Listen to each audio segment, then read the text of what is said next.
بسم اللہ الرحمن الرحیم۔ السلام علیکم معزز سامعین، یوم عاشورہ اور واقعہ کربلا۔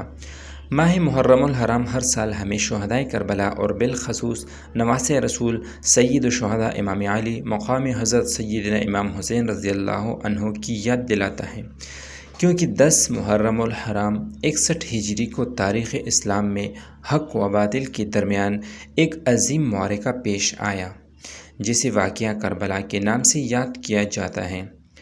اس میں شہدائے کربلا کے استقامت برے انداز نے تمام اہل حق کو باطل کے سامنے ڈٹ جانے اور ضرورت پڑنے پر دین اسلام کی خاطر جان کا نذرانہ پیش کرنے کا عظیم الشان سبق دیا۔ اگر حضرت امام حسین رضی اللہ تعالیٰ عنہ یزید کی بیعت کرتے تو وہ تمام لشکر آپ کے قدموں میں ہوتا، آپ کا احترام کیا جاتا، خزانوں کے منہ کھول دیے جاتے اور دولت دنیا قدموں پر لٹا دی جاتی۔ مگر جس کا دل دنیا کی محبت سے خالی ہو، بلکہ خود دنیا جس کے گھر کی خادمہ ہو، وہ اس دنیا کے رنگ و روپ پر کیا نظر ڈالے گا؟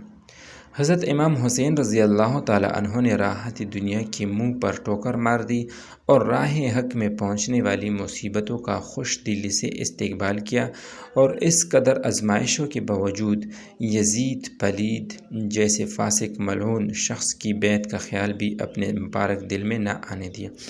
اپنا گھر لٹانے اور اپنا خون بہانا منظور فرمایا، مگر اسلام کی عزت پر حرف نہیں آنے دیا۔ خدا کی قسم، میدان کربلا میں کربلا والوں کا اسلام کی خاطر اپنی جانوں کا نذرانہ پیش کرنا رہتی دنیا تک مسلمانوں کے لیے بہت بڑا سبق ہے۔ قتل حسین اصل میں مرگ یزید ہے، اسلام زندہ ہوتا ہے ہر کربلا کے بعد۔